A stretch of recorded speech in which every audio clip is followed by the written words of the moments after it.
Press ক্লাবের নির্বাচিত কর্মকর্তাগণকে শুভেচ্ছা এবং অভিনন্দন জানাচ্ছি আজকে আমাকে এই প্রেস ক্লাবে দাওয়াত দেওয়ার জন্য। কারণ গণমাধ্যম হল রাষ্ট্রের চতুর্থ কলা। নির্বাহী বিভাগ, জুডিশিয়ারি বিভাগ এবং আইন বিভাগ, আরেকটি হল গণমাধ্যম। এই গণমাধ্যমের স্বাধীনভাবে যেন কাজ করতে পারে, আমার গণমাধ্যম যেন হলুদ সাংবাদিকতা থেকে দূরে সরে আসে, বই আমি দিলাম স্বাধীনভাবে আপনারা কাজ করবেন, কিন্তু হলুদ সাংবাদিকতা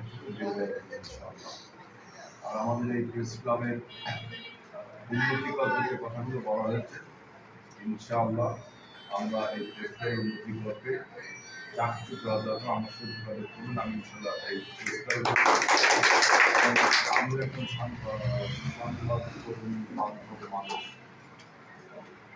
আপনাদের প্রেস ক্লাবকে সমাজের আয়না হিসেবে যে আমাদের এই সমাজের যে লুফলসগুলো আছে, যে ক্ষুদ্র সমস্যাগুলো আছে, যে দুর্নীতিগুলো আছে, যে সন্ত্রাসগুলো আছে, যে চাঁদাবাজগুলো আছে, সব কিছু সংবাদপত্রের মাধ্যমে চলে আসে। কিন্তু যদি না থাকে, তাহলে যদি চলে আসে, তাহলে সেটা তো এগুলো যাবে, তাই না? সুতরাং আমি ঘোষণা করছি যে এই দিঘলিয়া সন্ত্রাসমুক্ত, দুর্নীতিমুক্ত একটা দিঘলিয়া করার লক্ষ্যে আমাদের দল বিএনপি এবার নির্বাচন বিজয়ের মাধ্যমে এটা হলো আমাদের অধিকার, দুর্নীতিমুক্ত, সন্ত্রাসমুক্ত, চাঁদাবাজমুক্ত একটা দিঘলিয়া করতাম। এবং এই কাজ করতে গেলে আপনাদের সংবাদকর্মী আছেন, তাদের একটা বড় ধরনের সহযোগিতা প্রয়োজন। আমাদের প্রয়োজন সহযোগিতা, যে আমরা বিএনপিরা খারাপ কাজ যখন করি তখন তো দেখবেন স্বাভাবিক।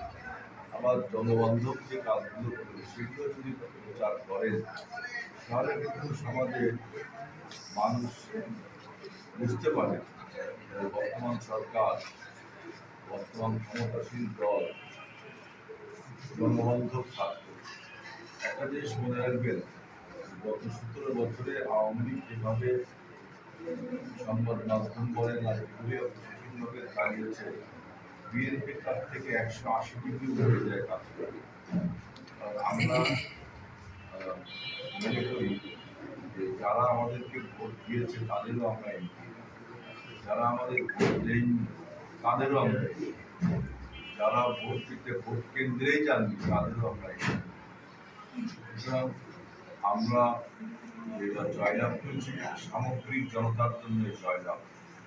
সুতরাং রাজনৈতিক পরিচয় আমার বিএনপি।